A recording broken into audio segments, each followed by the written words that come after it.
Hello everyone and welcome to today's cryptocurrencies update for Friday, May the 6th, 2022.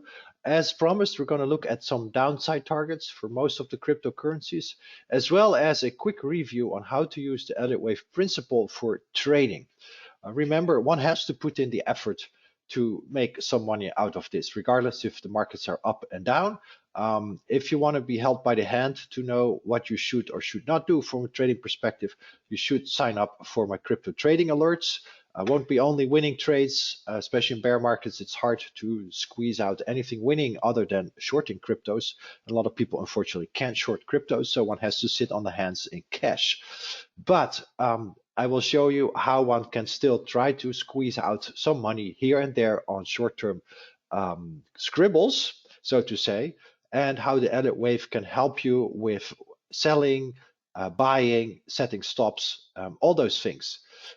Again, it does require a lot of effort. It really does. But nobody became world champion by sitting on the couch, and nobody became rich by doing nothing, except maybe a few that inherited money. But then if you don't do anything, that money will disappear quite quickly as well. So you gotta stay active. And the more effort you put into it, the more you learn, the more you apply, the better it gets. So let's go then straight to the charts and see what we have for today. By the way, I apologize if I might sound a little nasal and stuff. I'm suffering from a severe cold.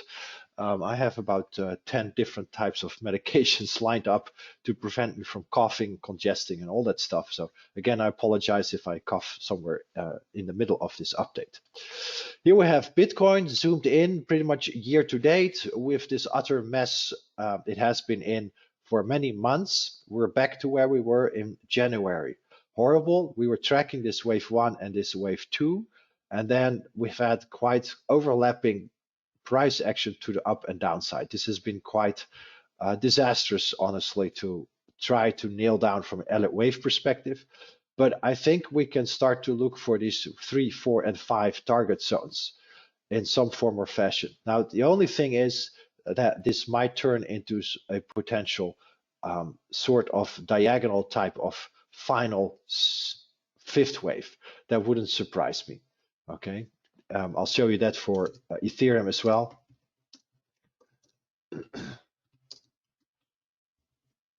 Why? Because of the price action we've had over the last, I would say, 10 trading days. So it can turn into this.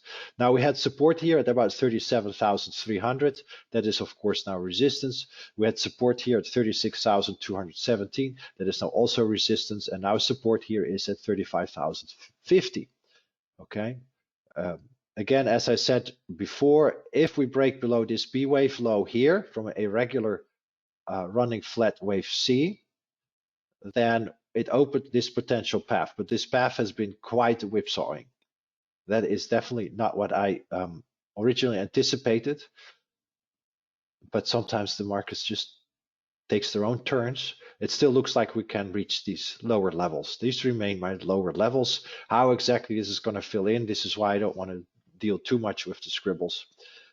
Remains to be seen, with the potential for this becoming some sort of ending diagonal wave C. So please keep that in mind. Then we have some sort of a wave 3 here. We get a wave 4 bounce, and then we get another wave 5 in overlapping fashion. It wouldn't surprise me if that is the case. So please be aware of that is still possible, but I remain negative, so to say, on Bitcoin, in the fact that I prefer to look lower. Why? As I've shared many times with you before, the trend is not your friend from a long perspective, but it looks quite disastrous and is better suited for the downtrend, because prices below the moving averages is pointing down, and they're bearishly stacked. So right here at support, if that doesn't hold at 35,000, I think we get a quick swoosh to 33,000, etc. So please keep this in mind. The path since the B wave low was broken has not been easy. I really must admit that. I'm sorry about that, but I don't make the markets. I just try to interpret them. But I think we have to look lower, not higher. Same for Ethereum. It broke below the wave 1 low, and it has since kind of been stair-stepping lower. I still think we can attain these targets with an ideal downside target of around I would say 2200, 2100. Again, also this can still morph into a ending diagonal C wave, which would be quite overlapping. It will require a break above this downtrend line to turn this chart more bullish. The same here for Bitcoin. It needs to break above, let me, excuse me, put that trend line in place for you. It needs to break above this downtrend line. That's the lid that is holding price in check. So we're miles away from it before we can even turn bullish. Let's look at Binance Coin. Binance Coin also hasn't done much the whole week. It's still stuck here at 370. We've had some stabs below it intraday, but no close below it. We close below it, we go to 350, and then it can still try for another B wave. Not necessarily, as I believe it looks like Solana, I was still looking for an A, a B, and a C, has potentially already completed all of wave B. Why? Because this drawdown is now so deep, I can't make this an A, a B, and a C, as I've had on the charts for quite some time. And if we're now going to start breaking lower, below 75, $70, we can target to 65, 50, or 50, 65, 55, and 50. Why? That is long-term support, as you can see. It is support here in August. There was resistance here in May, and it was resistance here again in May. So breakdowns targets those levels. And then we've really retraced a lot of the rally that started in the summer of last year. And this is why we don't want to hold on to things in anticipation of it going back up, because it never might. It's better to eventually sell and be able to buy at lower prices again. So we're right here, as you can see, at support, this level here. If we go below it, we're going to target in this zone. And then the more complex, longer drawn B wave I anticipated is simply not going to materialize. And all we got after quite a long drawdown was about a month and a half of a bounce, and that's it.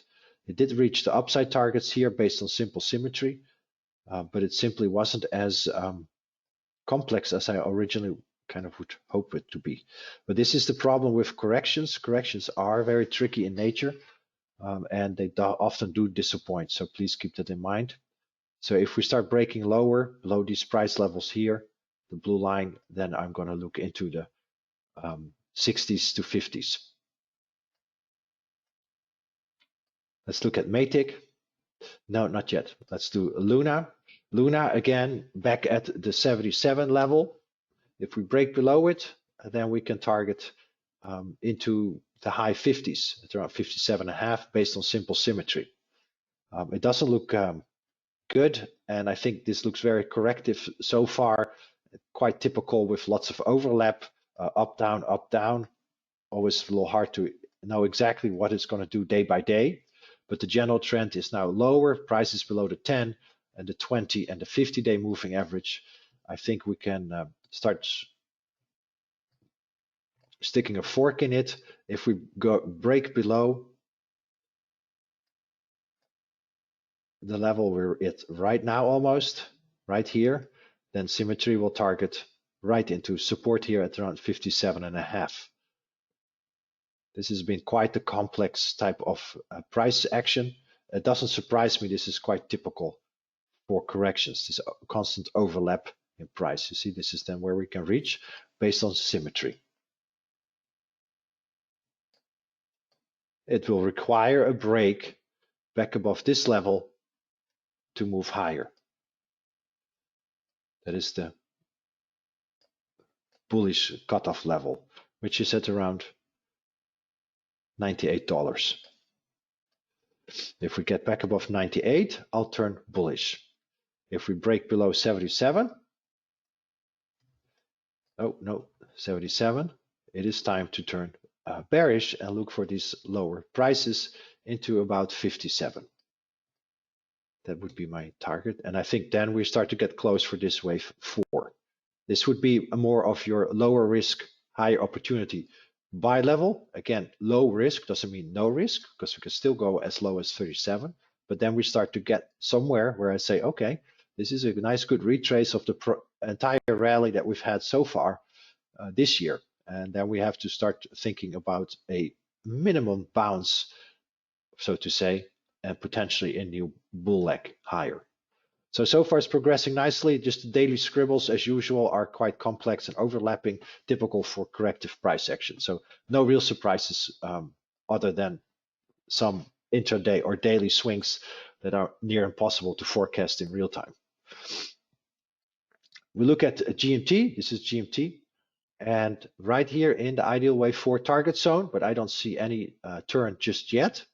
But we're in this wave 4 target zone.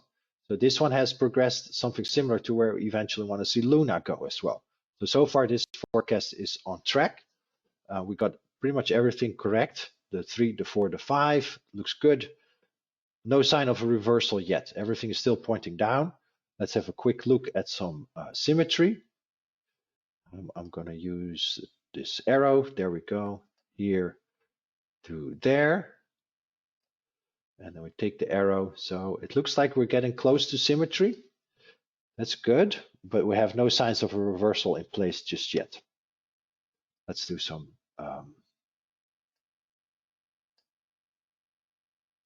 Fibonacci work. Oh, other way around, of course. There we go. So you see, we have the initial wave lower, a very shallow bounce. And then let's have a look where this should ideally bottom. That should then ideally bottom anywhere here. Okay, it's pretty good. I like it. Take that away because it's too much information. TMFI. And we get pretty close to the ideal target zone, as I pointed out here, with this. So I have no signs of a reversal just yet. What does it take to suggest this correction is complete? Above this level. Okay, we need to get back above the bounce levels here. That would be a very nice sign that we can expect more upside. This level. Very simple. Alternatively, of course, this could only be wave A. Remember, after 3 waves lower, A of 4. I expect at the minimum 3 waves back up. This could be wave A of 4. Then we can get a wave B of 4 all the way here. And then we can get still a wave C of 4. All right, that would be then a complex correction, something similar to a flat. Let me take this away. This is some extra information from something else there. This is stuff I used during some of my consultation calls and teaching people Elliott Wave. So far so good. We have nice confluence here, 2720, and here we have 182 to 244. So I think so far everything is progressing quite nicely. No real surprises for GMT. And this is 184. If we go below 184, we have to start wondering if something else is going on there. But for now, this looks pretty good. In the target zone, again, if we break above 350, let's make that 350. Okay, 3.5.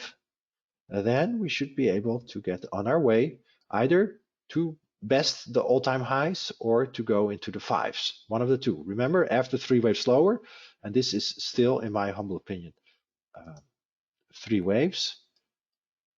If we see 5 waves lower, I'll change my tune. But for now, I only see 3 waves. And that should then be B. There we go. Excellent. A, B, potentially C.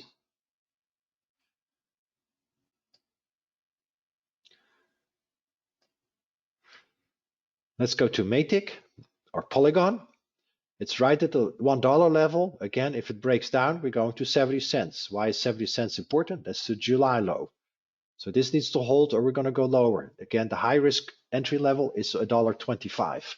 I'll show you using Avalanche why those are high risk entry points, because they often fail, but with high risk can come high reward. That's always a trade-off we need to do. With lower risk comes lower reward. Below $1 to 70 cents. Okay, resistance is now at 125 clearly, so nothing has changed.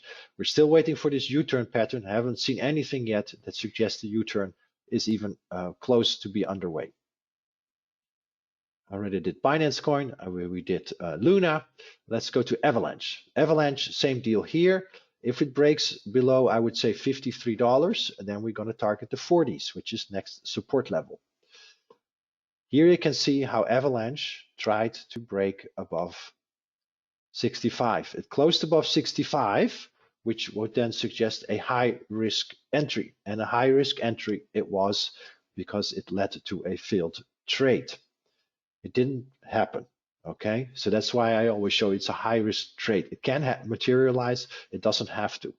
So one way to go about with Elliott Wave is, if we zoom in on Avalanche, is look at the price action. This is now the daily candle chart, okay? But the daily candle chart can also be for a year, it can be a week, it can be a month, whatever time frame you want to throw at it. So we have our low here, and now we're going to see how we can use Elliott Wave for trading. We have our low here on April the 30th. And then we have some overlapping price advance.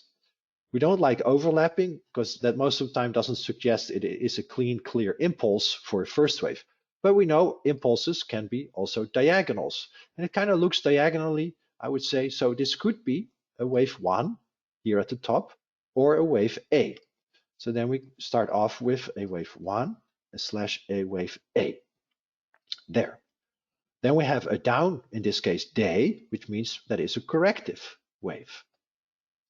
And then we say we have this price level where wave 1A topped. No, still the wrong one. 1A topped right there. So we know once we have completed the corrective price action that the breakout should then get us into wave 3 or C. We don't know yet if it's going to be 5 waves up or 3. Okay. So that's why I say watch for the breakout, just as for Luna. If we get the breakout, right, above 98, then we most likely get the 5th wave underway. The same for GMT. If we get the breakout, most likely we got the 5th wave underway. So we got the breakout, and in this case, we get the 3rd wave or C wave underway. This can be corrective price action. Ultimately, it turned out to be corrective, but we didn't know that. Okay, so we had our uptrend here, which looked like a diagonal. It's like 1, 2, 3, 4, 5. As I showed you for the hourly chart here, it's 1, it's 2, it's 3, it's 4, it's 5. It's okay. It's not very clean, so the A, B, C is preferred, but one can still long it. So we get the breakout. So the breakout is then your trigger. This is at 62.50. Now we're going to use our standard Fibonacci path. That's all we can go by because we don't know if anything is going to extend, yes or no. Okay, so we have the low here on April 30th. We have the high here on May the 2nd. That's 100%. And then we have, of course, the down day here. And now we're going to look at how high this can go for the 3rd or C wave. Well, we know 3rd waves tend to top anywhere between 161.8 to 138.2% extension. There.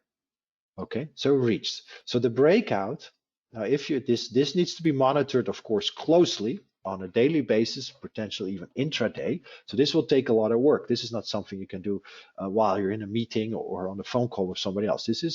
But this could also be done on a, as I said, weekly time frame or a yearly time frame, which is of course a little easier to assess. So you got the breakout, you go, aha, we got the breakout. I'm gonna go long. I'll put in a reasonable stop. The stop would probably be this low here. And then I'm going to see if we can catch this wave 3C target. And that is my target zone right there. What are you going to do when the target zone gets reached? You can say, for example, I'm going to sell half of my position, and then I'm going to move my stop here on the remaining half to the breakout level. Okay, because that's my entry, and then I have at least made profit on half of my position. And this you can do for any type of stock. Doesn't work all the time, but nothing works all the time. But this is a simple way of using Elliott Wave. Then we say, now we have to look for wave 4. Wave 4 should bottom ideally somewhere in this zone and cannot overlap with wave 1. That's why you put your stop at the top of wave 1. Because if we overlap, it's not a fourth wave anymore.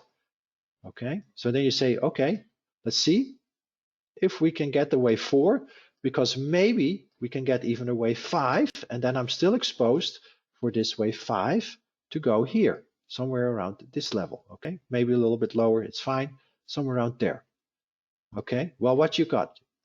You got stopped out. This wave 4 is not materializing anymore. There is no wave 4. Instead, it was indeed only an A, a B, and a C. Meanwhile, you made some money out of this, right? You had your long entry. That's why I say on a breakout, then you start to look higher for your, in this case, a third wave or a C wave. And then you let the market decide if it's going to be 3 or 5. You don't need to know anything beforehand.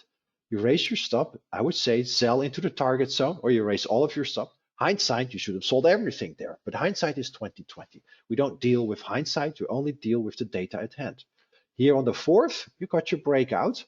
That would be your long entry. You can enter, for example, a limit order, where you say limit order is only buy when it gets above 6.245, for example. And once you've entered, you always immediately set your stop loss, and in this case would be below this low, okay?